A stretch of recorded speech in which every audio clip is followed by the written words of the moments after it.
always a pleasure to stand here and to look out at love. Because that's what you are, is love. No matter how deeply you believe that, or if you believe it at all, that is the truth, as I see it. So today, my lesson is about how we view life, how we view abundance, and how we view prosperity. So today we come together in the name of Spirit in order to gain a greater understanding of the truth of abundance. And that truth is, abundance is more than dollars and cents. Cents is spelled S-E-N-S-E. Who knew?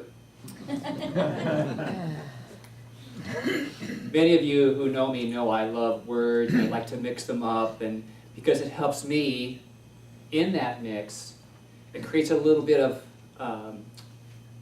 uncomfortable mental state in that it causes me to think at a deeper level. So that's why I do that. That's why I do that. So abundance is more than dollars. Let's take that part of the title. Now the dollars, surely they are an aspect of our society, for they are a measure of exchange. They're a tool of value for products and for services. I wouldn't be in my business if I didn't get paid for it. It wouldn't be a business, that business. I'd be in a different business. Who knows what? But I get paid for what I do. Most of us get a dollar amount for a service rendered or a job performed. But what about abundance being more than cents? S-E-N-S-E. Well, sense is defined as a specialized function or a mechanism, such as sight, hearing, smell, touch, or taste, by which each of us receives and responds to external or internal stimuli. So that is our senses, if you will.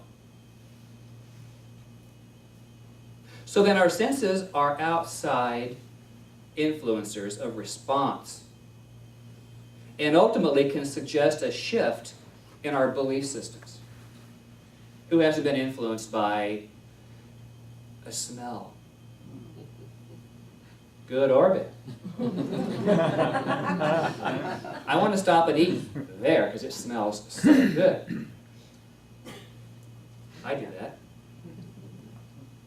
Well, both dollars and cents are not the real deal when it comes to the truth of the spiritual ideal of abundance. There are as many definitions of abundance as there are people here, I would say.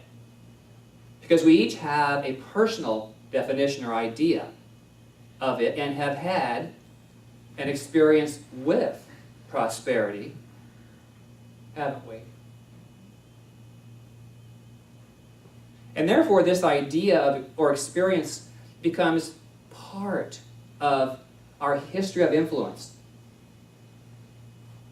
And it has a tendency to accompany us as we live our daily lives. It travels with us, becomes our companion, sometimes our best friend, whatever those ideas are. So I believe it important to identify this influence through our beliefs around the idea of abundance. So it's not difficult, I don't believe, to identify where we believe from, because I believe we believe from what we believe. Because here it is. We see what we believe. It's right here. We see what we believe. Some people say, I'll see it when I believe it. But it's really the other way around. First we believe it, and then we see it. We see that which we believe to be good for us. Or, there's this one, This is my lot in life. Boo-hoo. I've been there. I didn't like that. But it taught me what I believed about that moment or that situation. This is my lot in life. A lot of what?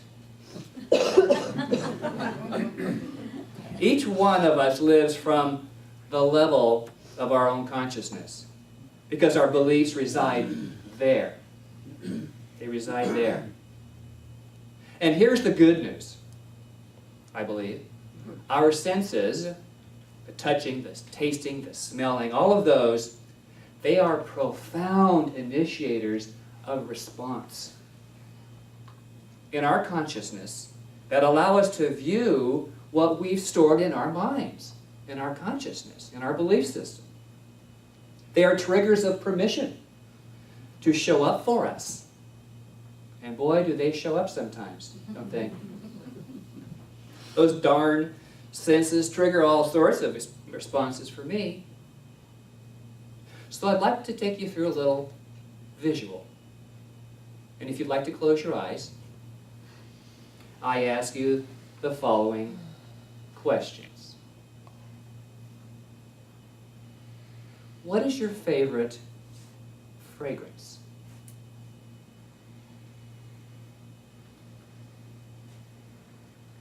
Can you smell it? You get a sense of it? What is your favorite texture? What do you love to touch? What's very tactile to you?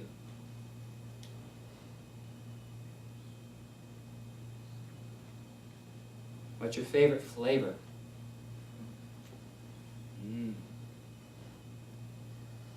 Maybe you have several. Like a banana split, not just ice cream. What is your favorite sound?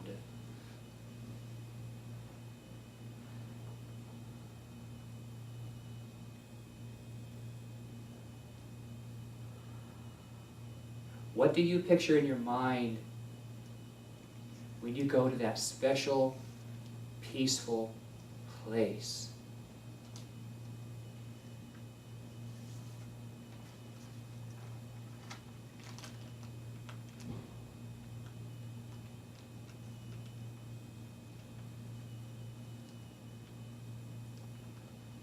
You have accessed your divine nature, that inner knower that creates out of itself through these beliefs, through these images.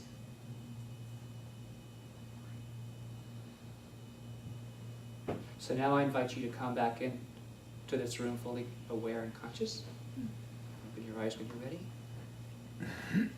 ready. How's that? That's how it works. That's how it works. Those are our influencers.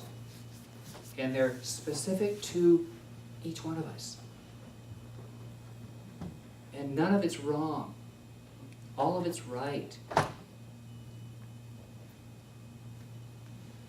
If something you don't like, you cannot have the chocolate sauce on the banana split. It's all choice. But these are great influencers in our lives, our memories, and our beliefs. So each of us creates out of this inner dialogue of consciousness, of Spirit's nature to manifest itself through us. Our founder, Dr. Ernest Holmes, tells us in the Science of Mind textbook, and I quote, "God is God. Jesus revealed the nature of the divine being by his personal embodiment of the divine nature. He said, 'As ye believe, so shall it be done unto you.' Our lives are profound examples of our history of influence, as that of our own believing, our individual adding to." End quote. We add to every day, every moment. You're adding to right now. Some of you are saying, "Yeah, okay, this guy's okay," or not that one. Choice. We're adding two either way. So our lives can be viewed by as a layering of our beliefs, one atop the other, or one into the already mental mix. What a mix, what a stew.